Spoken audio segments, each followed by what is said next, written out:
Bonjour à toutes et à tous, j'espère que tout le monde va bien. Si vous m'entendez, je vous remercie de bien soit faire un petit pouce ou un petit message dans le chat pour m'en informer. Bonjour Rémi, bonjour Clément et merci pour le petit message. Donc je présume que tout le monde m'entend. C'est parfait. Bonjour Ali, Cécile, parfait, super. Jean-Pierre, bonjour. Alors là, on est dans la phase la plus ennuyeuse des webinaires. C'est la phase de démarrage où généralement le présentateur essaie de meubler en attendant que les gens arrivent. Mais comme je ne suis pas un présentateur comme les autres, je ne vais pas faire ça et on va tout de suite commencer. Vous êtes déjà 20 personnes, il y avait je crois 75 inscrits, 21, voilà. Ben, on va commencer tout de suite parce qu'il n'y a pas de raison que ceux qui soient là à l'heure attendent pour ceux qui sont en retard. Donc le sujet du jour, c'est la décantation des matières en suspension. On va passer, on va passer 45 minutes ensemble. Et les 30 premières minutes, donc ce sera ma petite présentation où je vais dérouler ce que j'ai prévu de vous raconter sur ce sujet. Et on consacrera le dernier quart d'heure, de 13h30 à 13h45, à vos questions et à la réponse à vos questions. Donc la question de démarrage de ce webinaire, donc sur la décantation des matières en suspension, c'est la suivante, c'est comment dimensionner / évaluer les performances d'un bassin. Donc on va se projeter dans deux situations auxquelles on peut être confronté. La situation où on veut construire ou acheter, si on parle d'un dispositif préfabriqué, un décanteur, ou alors la deuxième situation qui est que l'on a affaire à un ouvrage qui est existant, le bassin est construit ou le bassin est acheté et on cherche à en évaluer les performances. Hop, je passe au sommaire de la présentation avec le slide numéro 2. Je commencerai par une petite intro pour bien vous expliquer où on va aller ensemble aujourd'hui. La partie 2 sera consacrée aux mécanismes physiques de la décantation, la partie 3 au dimensionnement d'un bassin, la partie 4 à l'évaluation des performances, et puis on se risquera enfin à une synthèse avant de passer aux questions-réponses. D'ailleurs, j'en profite, vous avez normalement tout en haut de votre écran, alors vous avez une section conversation que certains ont déjà utilisée, qui en gros correspond au chat, dans laquelle il y a déjà quelques messages, voilà, parfait. Et pour les questions, je vous remercie s'il vous plaît d'utiliser non pas la conversation, non pas le chat, mais ce qui est juste à droite, qui s'appelle questions-réponses, avec les petites bulles et les points d'interrogation. Comme ça, ce sera plus simple pour moi de les trouver lorsque vous poserez vos questions. Donc n'hésitez pas, alors j'y répondrai à la fin, mais n'hésitez pas à les poser au fil de l'eau quand elles vous viennent au fur et à mesure de la présentation, sachant que je les prendrai dans l'ordre dans lequel elles auront été posées. Donc les premiers arrivés seront les premiers servis, et donc je répondrai en priorité aux premières questions posées. Alors pour ceux qui ne me connaîtraient pas, donc je m'appelle Mathieu Dufresne, je suis consultant et formateur en hydraulique depuis maintenant 3 ans. Avant ça, j'avais eu différentes expériences au départ académiques, donc où j'étais enseignant-chercheur, notamment à l'ENGES, et puis après dans le monde de l'entreprise. La décantation m'a accompagné au niveau de ces différentes étapes, puisque si je remonte à mon expérience la plus ancienne, qui est ma thèse de doctorat, il y a maintenant une vingtaine d'années à l'INSA de Strasbourg, le sujet était justement la modélisation de la décantation. Alors précisément, la modélisation des bassins de décantation que j'avais traité à travers une approche dite physique, en gros des expériences en laboratoire, et une approche dite CFD, c'est-à-dire de la mécanique des fluides numériques, ce qu'on appelle aussi parfois plus simplement de la modélisation 3D. Et après, ce sujet m'a suivi sous diverses formes au fur et à mesure de mes différentes expériences professionnelles, avec d'autres approches de modélisation. Par exemple, lorsque je travaillais à l'Université de Liège en Belgique, j'ai vu ça toujours sur le côté modélisation en labo, mais aussi avec des modèles 2D, par le biais de différents projets après, que ce soit à l'ENGES ou à 3DO, avec une approche CFD. Donc l'idée aujourd'hui, c'est de tirer un peu profit de toutes ces expériences pour vous donner un panel représentatif de ce qu'on peut faire aujourd'hui sur la décantation des matières en suspension. Alors, imaginons la situation suivante, vous recevez un rapport de bureau d'études, ça peut être votre bureau d'études en interne. Là, je vais me placer dans le cas d'un bassin de décantation à construire, typiquement un bassin d'orage sur un système d'assainissement. Mais ce que je vais raconter pourra concerner tout aussi bien un décanteur qu'on pourrait mettre en amont d'une prise d'eau. Ça pourrait être un décanteur qu'on va mettre sur un système d'assainissement pluvial. Ça pourrait être un décanteur qu'on va mettre dans une usine de lavage de légumes. Enfin, tous les endroits où on a besoin de faire de la décantation. Le bureau d'études vous propose un dimensionnement de bassin de décantation avec un certain volume. Alors, il vous parle aussi d'une surface de décantation. Bon, on ne sait pas trop ce que c'est, on va en parler après. Il vous présente une forme d'ouvrage avec un certain dispositif de nettoyage, parce que s'il marche bien ce qu'on souhaite, il va y avoir de l'accumulation de matière sur le fond de l'ouvrage qui va bien, au bout d'un moment, falloir nettoyer. Et la question, c'est comment savoir si ce qui vous est proposé va fonctionner conformément à vos objectifs de performance. Alors voyons ça à travers quelques petits exemples. Alors ce sont des vidéos, j'espère que chez vous, ça n'apparaît pas trop saccadé parfois. C'est un peu le cas, donc je vais essayer de les décrire en même temps pour ceux chez qui ça ne passerait pas bien. Voilà, merci. J'ai vu 2 personnes qui m'ont dit que ça passait bien. Donc là, on est sur, si vous voyez bien, on a 3 bassins de décantation en parallèle. On est sur un système d'assainissement unitaire, mais le bassin ne se remplit qu'en période de pluie. C'était un bassin un petit peu expérimental, c'est un bassin nancéen. On a 3 bassins, donc tout en longueur, en parallèle, avec l'entrée au premier plan et la sortie qui se fait en surverse tout au bout. Voilà, on nous propose un bassin comme ça, avec un plan de ce type-là. La question, c'est j'ai de l'effluent qui rentre là-dedans, j'ai de l'effluent qui va sortir. Quelle va être la qualité, typiquement la concentration en matière en suspension de l'effluent qui va sortir? Quelle quantité de sédiments je vais faire décanter, par exemple, à l'année? Deuxième exemple, là on est sur, alors on utilise généralement le terme un peu générique de décanteur lamellaire, même si là en toute rigueur, on devrait plutôt parler de décanteur alvéolaire. On a une sorte de nid d'abeille, alors pour l'instant c'est assez sombre, mais on va zoomer et puis on verra après ensuite à l'extérieur de l'ouvrage. Mais ici, vous avez plein de petits hexagones, voilà, là on les voit mieux à l'extérieur, donc plein de tubes hexagonaux sur toute la hauteur de l'ouvrage, d'où le terme alvéolaire, alors même si on dit plutôt dans le langage courant lamellaire, hein, on a le même système qui existe avec des lamelles parallèles les unes aux autres. Ici, on a un écoulement qui vient par le bas, qui sort en partie supérieure et qui va déverser par les petites goulottes qu'on voyait ici en haut. Je remets juste un peu en avant, voilà. Les petites goulottes qu'on voit en haut de déversement. Et l'objectif du bassin, c'est ce qu'on appelle un bassin, un décanteur à contre-courant.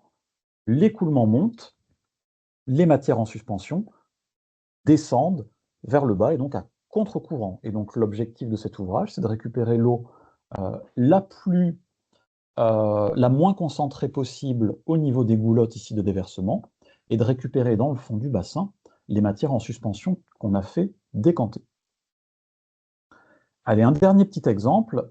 Ici, on est sur un bassin d'orage avec l'arrivée qui se fait ici sur la gauche, avec 2 débourbeurs.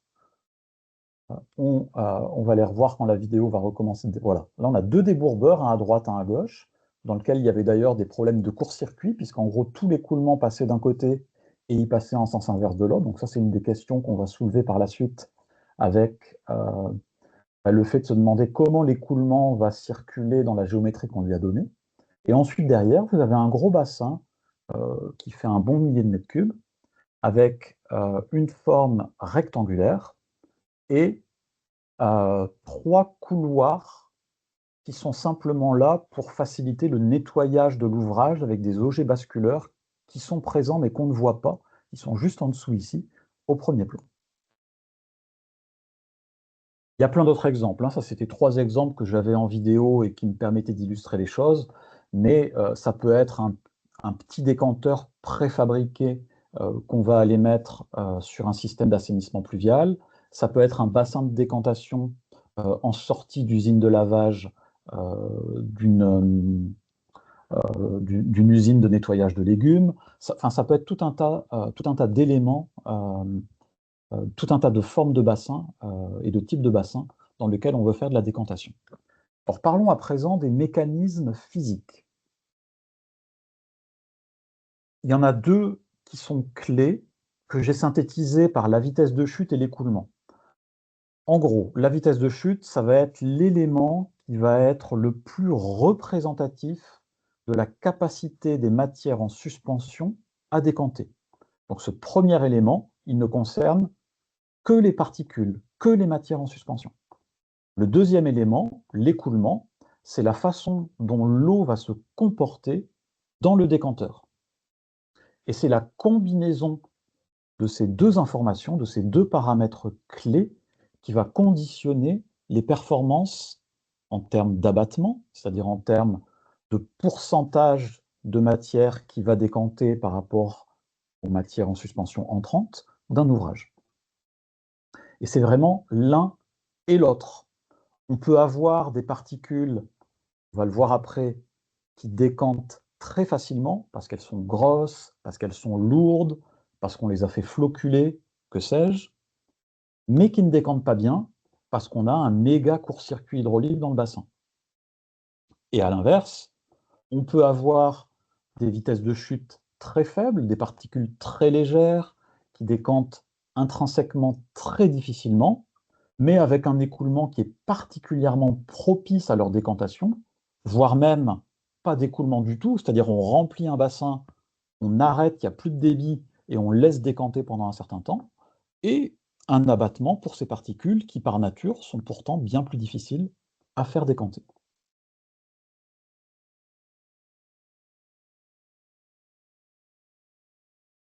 Une petite colonne, alors ça c'est pas moi qui ai fait cette vidéo, j'ai trouvé ça sur YouTube et j'ai trouvé ça bien fait, donc je vous l'ai mis dans la présentation. C'est la décantation la plus simple, ce qu'on appelle la décantation laminaire. J'ai une particule qui décante et qui décante de façon verticale descendante dans une colonne d'eau immobile. Décantation laminaire d'une particule dans un fluide au repos.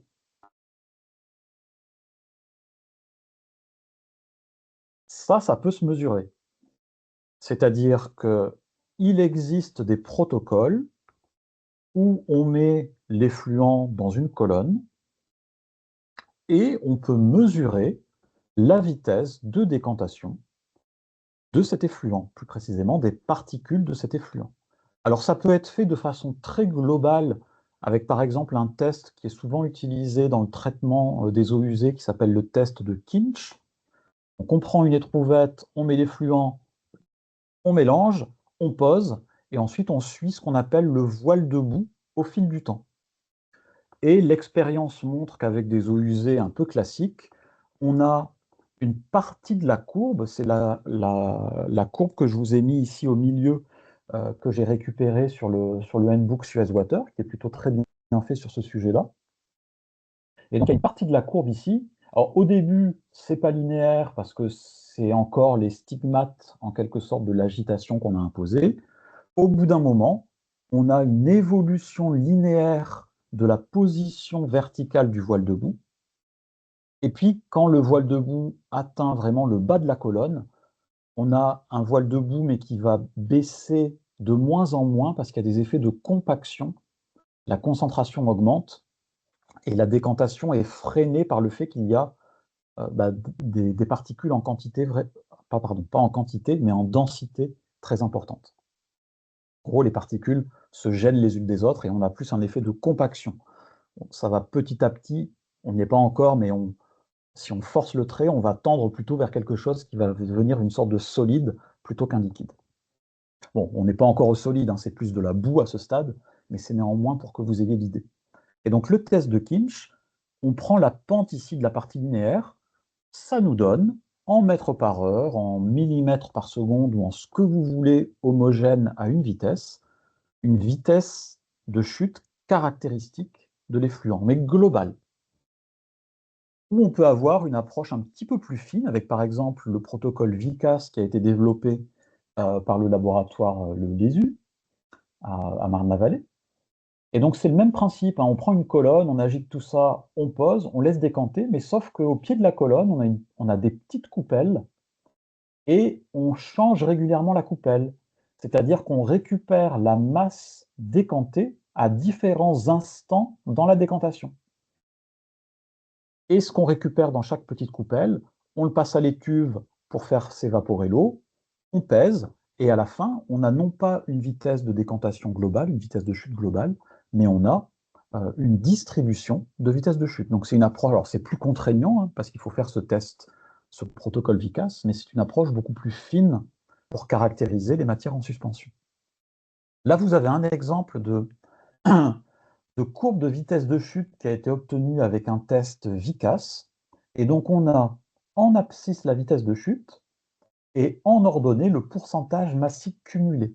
Qu'est-ce que ça veut dire ça? Ça veut dire que si je prends 50%, vitesse de chute ici, 2 mètres par heure, ça veut dire que 50% de la masse des matières en suspension a une vitesse de chute inférieure à 2 mètres par heure et 50% de la masse a une vitesse de chute supérieure.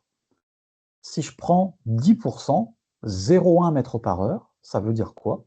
Ça veut dire que 10% de la masse a une vitesse de chute inférieure à 0,1 mètre par heure. C'est pas beaucoup, hein, 0,1 mètre par heure. Ça va être dur à faire décanter. En tout cas, c'est ça que ça veut dire. Et 90%, le complémentaire à 100%, a une vitesse de chute supérieure à 0,1 mètre par heure. Si je prends la vitesse de chute à 90%, ou à 90% si on parle belge ou suisse, eh ben, ça fait à peu près 10 mètres par heure la vitesse de chute correspondante.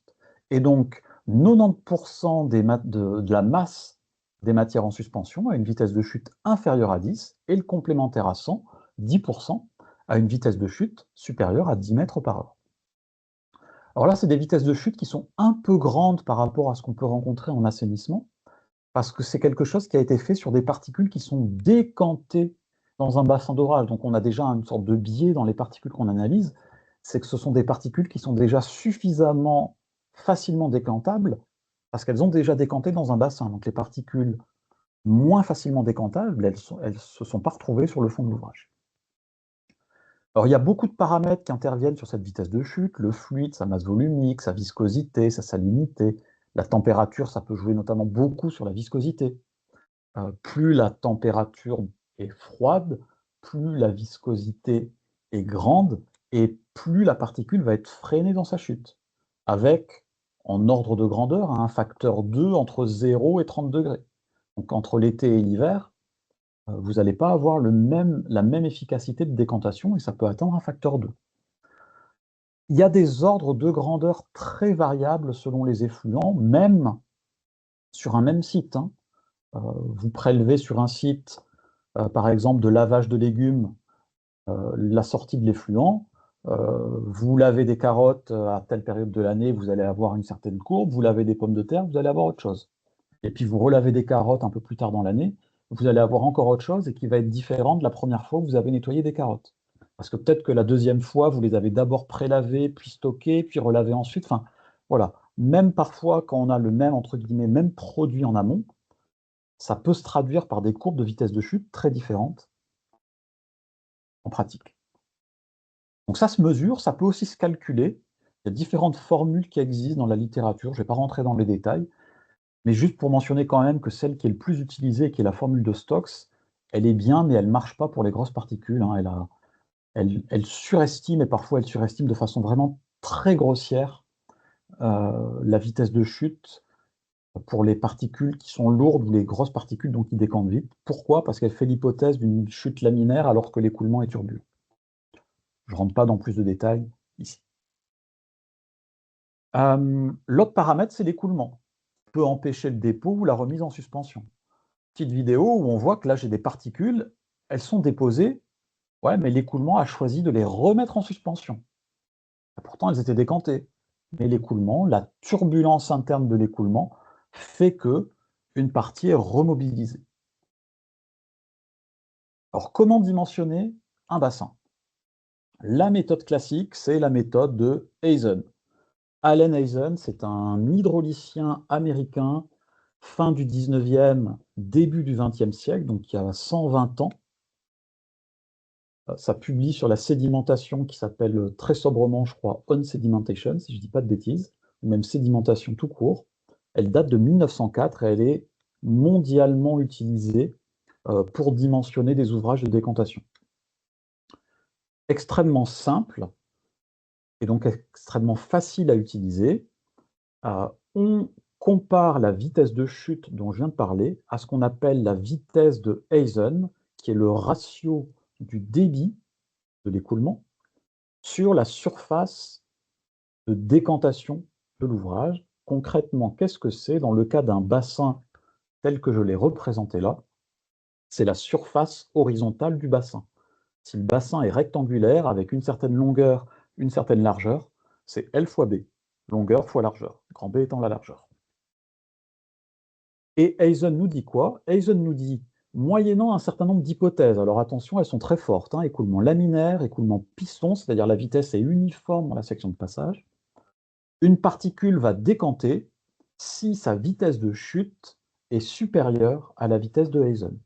D'où est-ce que ça vient de ça? Ça vient du fait qu'on met une particule tout en haut à t égale 0, et on dit que cette particule va se déplacer de l'amont vers l'aval à la vitesse de l'écoulement U, et du haut vers le bas à la vitesse de décantation. Si à la fin de l'ouvrage, elle a atteint le fond, on dit que ça décante. Si à la fin de l'ouvrage, elle n'a pas atteint le fond, on dit qu'elle sort. Et si on met ça en équation, on arrive à cette relation qui dit qu'il y a décantation si la vitesse de chute est supérieure à la vitesse de Hazen. Ça peut être transposé, ça, pour les décanteurs lamellaires ou alvéolaires. Alors, je ne vais pas rentrer dans le détail parce que comme il y a des angles et des machins, ça met des jolis cosinus et des trucs comme ça dans le secteur. Mais c'est vraiment la même idée. C'est l'idée de dire, j'ai une particule qui commence et qui entre dans mon décanteur lamellaire. Elle va se déplacer avec la vitesse de l'écoulement le long des lamelles et elle va décanter verticalement vers le bas à la vitesse de chute. Si sur la longueur du système, donc avant de sortir des lamelles, elle a atteint la lamelle du bas, ça décante. Si elle n'a pas eu la longueur suffisante, ça ne décante pas. Alors, la méthode de Hazen, c'est très simple dans le principe. Alors, je vais un peu divulgacher la suite. C'est un peu pourri pour évaluer les performances d'un bassin. Néanmoins, c'est quand même indispensable à faire et c'est le premier réflexe à faire. Parce qu'il faut toujours commencer par là.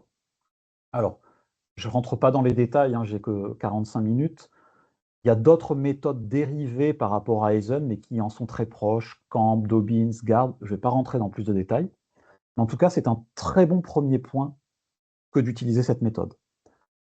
Mais on va voir, ce n'est pas forcément suffisant. Souvent, ce n'est pas le cas. Donc la question, c'est est-ce que c'est réaliste et est-ce que c'est suffisant? Et pour ça, je vous soumets juste cette petite image qui vous montre un écoulement dans un bassin. Sachant qu'Hazen dit l'écoulement est piston. C'est-à-dire que quand l'écoulement entre dans l'ouvrage, la vitesse instantanément s'uniformise sur toute la largeur et toute la hauteur de l'écoulement. Là, ici, où vous avez les lignes de courant, l'échelle a sauté, mais plus c'est rouge, plus c'est rapide, plus c'est bleu, moins c'est rapide. Ici, on a très clairement ce qu'on appelle un court-circuit hydraulique. Le jet entre, et il n'y a aucune raison qu'il s'uniformise sur toute la largeur, et donc il file, alors pas carrément tout droit, mais quasiment directement vers la sortie. Ici, on n'a clairement pas un écoulement piston.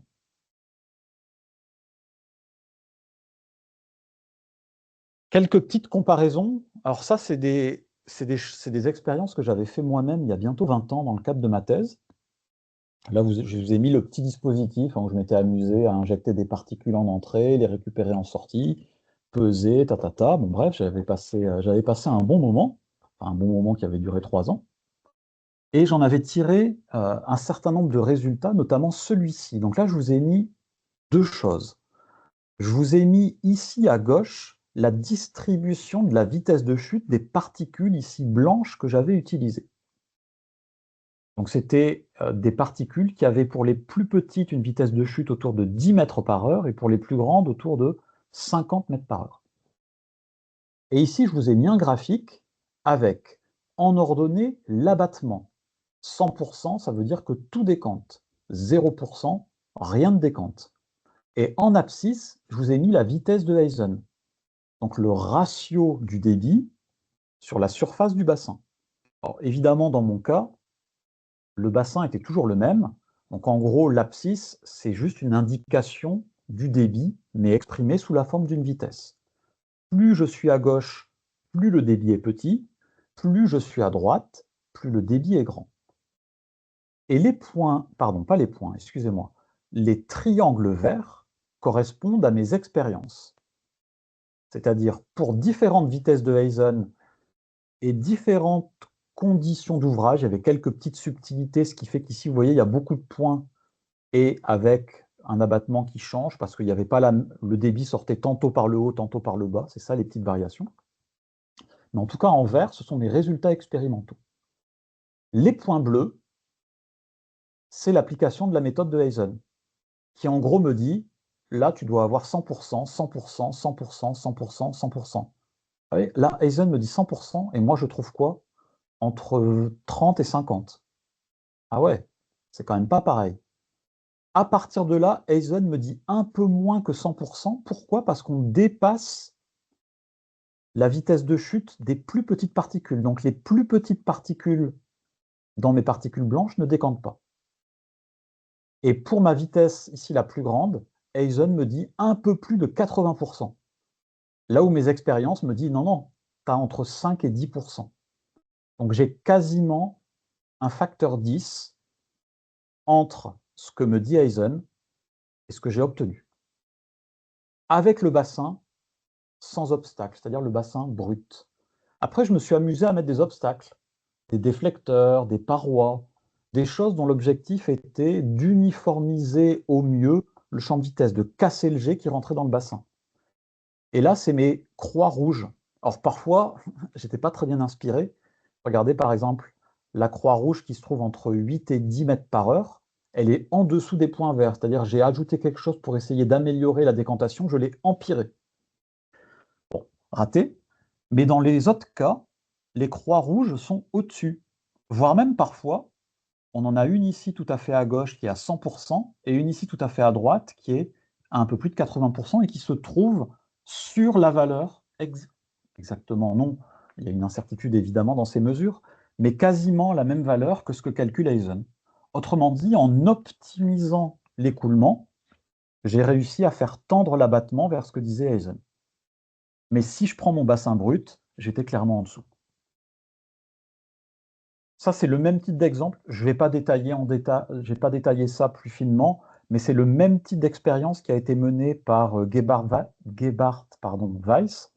Donc c'est le patron de UFT Germany et qui a fait le même type d'expérience, mais pour non pas des bassins comme je l'ai présenté avant, mais des décanteurs lamellaires, avec les mêmes conclusions, mais je ne rentre pas dans le détail.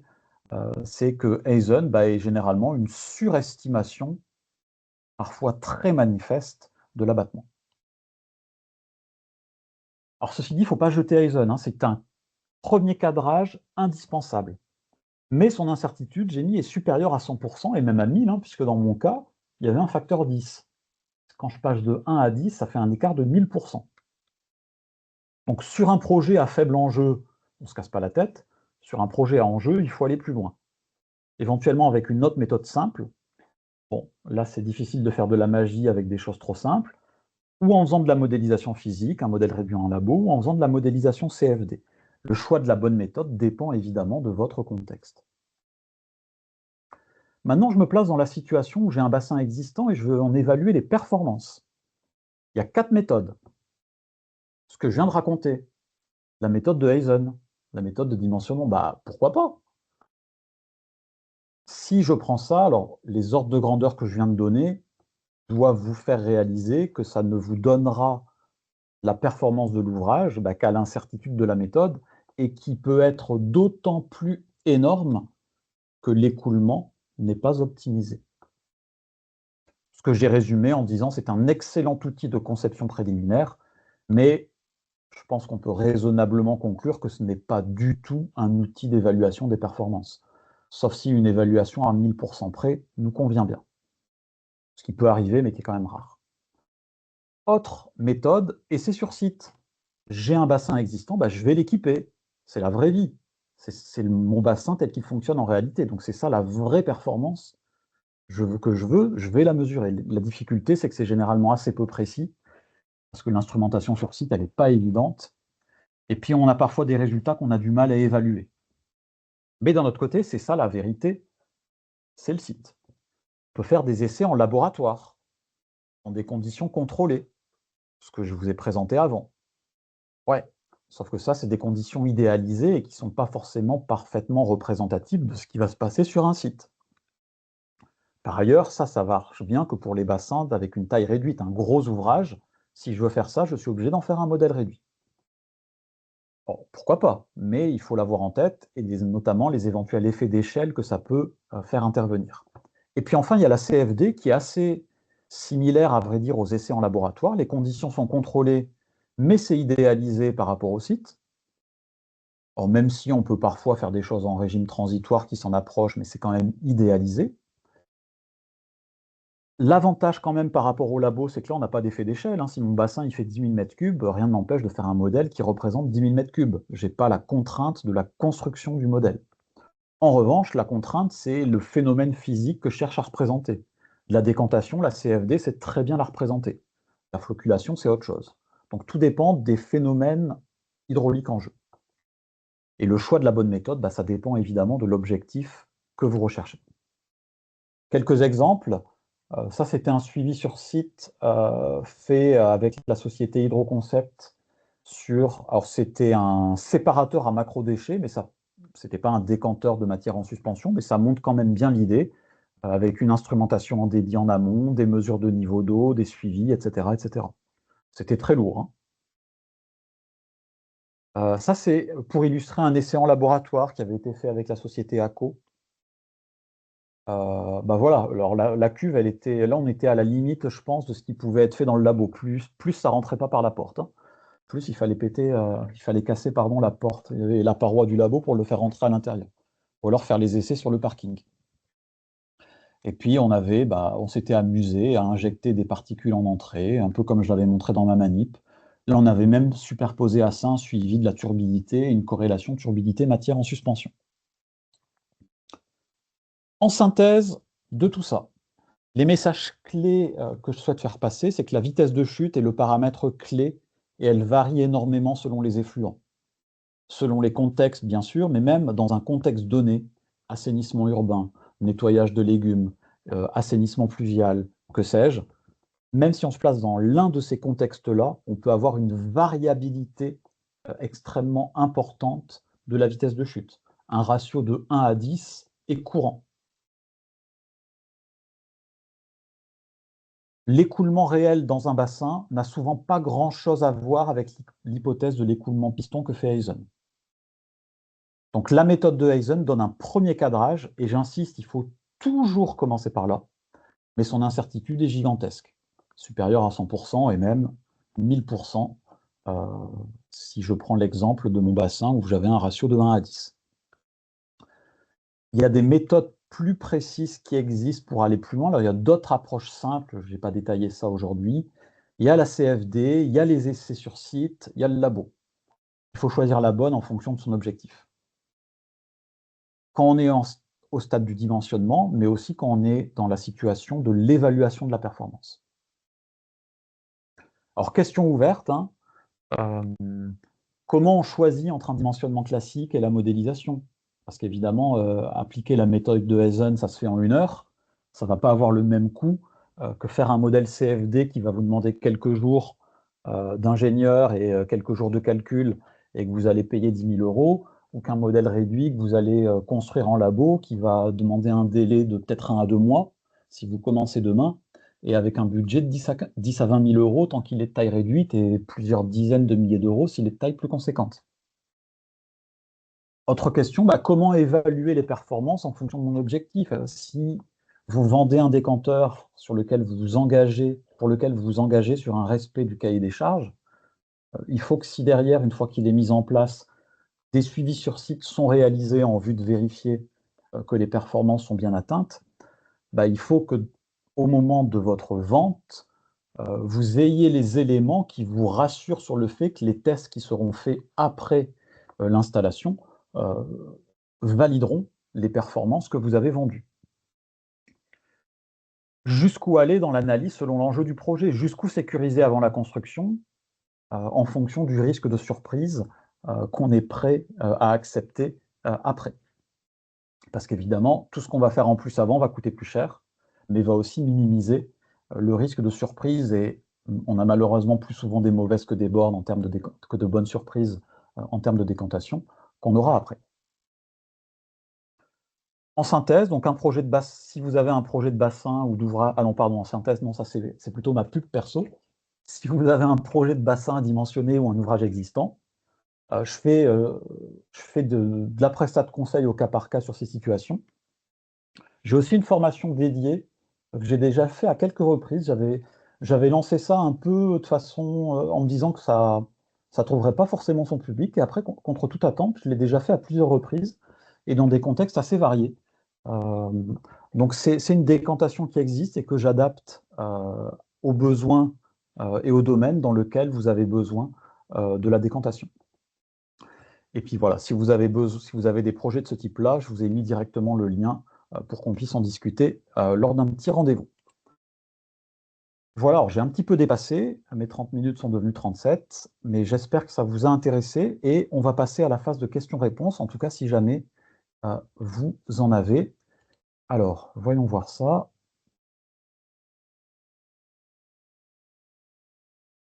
Alors oui, j'ai déjà quelques questions, n'hésitez pas, j'en ai 1, 2, 3, 4, alors je vais juste les prendre dans l'ordre sans me tromper.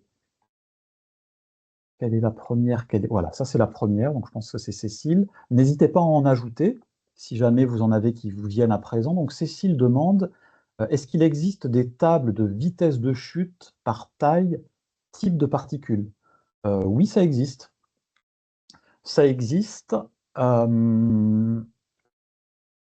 J'ai pas détaillé les formules de calcul, mais il y en a notamment une qui est couramment utilisée, pour des particules naturelles de type sable. C'est la formule de Jiménez et Madsen et qui peut effectivement conduire à l'établissement de tables qui vous donnent, en fonction de la masse volumique, en fonction de la taille de la particule, donc du type de particule, la vitesse de chute correspondante. Alors sachant que ces tables-là sont valables pour une certaine qualité d'eau. Alors qualité d'eau dans le sens notamment température, parce que la viscosité fluctue avec la température et ça a un impact important sur la vitesse de chute. Donc ces tables, elles vous sont généralement données pour peut-être 10 degrés Celsius ou 20 degrés Celsius. Et également, en fonction de ce qu'il y a dans l'eau, ça peut changer. Notamment si vous avez de l'eau avec beaucoup de sel, une forte concentration, ça peut impacter un petit peu la vitesse de chute, notamment des particules qui sont peu denses. Quel modèle, alors c'est Cécile encore, quel modèle CFD libre de droit préconisez-vous pour la décantation? Tous les codes CFD ont, enfin tous, je ne les connais pas tous, mais tous ceux que j'ai eu l'occasion d'utiliser, soit en test, soit de façon intensive, ont des modules qui s'occupent de la décantation. Ça peut être vu de plein de façons différentes. La façon la plus simple, c'est de faire ce qu'on appelle du suivi de particules. Donc on simule l'écoulement et ensuite on injecte des particules individuellement dans l'écoulement simulé, ce qu'on appelle du particle tracking. Ça, tous les codes de calcul le font à ma connaissance, et donc notamment ceux qui sont libres de droit. Donc il y en a plusieurs. Hein. Un que j'ai notamment beaucoup utilisé, c'est OpenFOAM, qui a son modèle de suivi particulier qui existe. Mais il y en a plein d'autres. Hein. Vous prenez tous les autres modèles libres de droit ou pas, hein, que ce soit les logiciels avec licence, pas licence, ce que vous voulez, ils ont tous, à ma connaissance, leur petit module de suivi particulier. Peut-on utiliser cette formule dans un silo de décantation avec un courant ascendant? Alors cette formule, je ne sais pas quelle est, c'est ERM environnement, je ne sais pas de quelle formule, à quelle formule vous faites référence. Qu'est-ce que j'ai montré comme formule? C'est probablement la formule de Hazen. Donc dans un silo de décantation avec un courant ascendant, bah, si on raisonne avec Hazen dans un silo de décantation avec un courant ascendant, vu de façon simple, la particule, elle est entraînée vers le haut par la vitesse de l'écoulement, et elle est entraînée par le bas par sa vitesse de chute. Donc il faut quand même un peu ajuster parce que ça va plus basiquement être, si l'un est supérieur à l'autre, ça va décanter, et sinon ça va être mis vers le haut en flottation, en quelque sorte. Donc ça va même être dans ce cas, si on raisonne simplement, hein, ça va même être dans ce cas-là, même plus simple, puisque ça va être une simple comparaison de vitesse.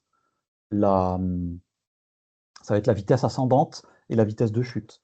La vitesse de Hazen, au sens où elle était présentée dans la présentation ici, ne va pas directement intervenir. Sur les premiers décanteurs présentés tout en longueur, question de Brice, la paroi inclinée a un rôle sur la décantation, merci. Alors la paroi inclinée, elle n'a pas de rôle sur la décantation en elle-même. En revanche, elle a un rôle sur la récupération des particules décantées et leur nettoyage. Si on a un décanteur qui est complètement plat et qu'on a des dépôts un peu partout, ça peut être compliqué à nettoyer. Si vous avez des parois inclinées, alors typiquement vous mettez plus de 30 degrés d'inclinaison, bah la particule qui se pose sur cette paroi inclinée, elle va rouler et glisser au pied de cette paroi. Et donc la paroi inclinée, elle est davantage pour concentrer ce qu'il y a décanté. Elle n'est pas pour faire décanter en tant que telle. Alors, j'ai d'autres questions. Je remonte. Qu'en est-il des décanteurs cylindro-coniques? Question d'André Pelletier. Alors, décanteurs cylindro-coniques. Il y a des bassins qui ont des formes circulaires.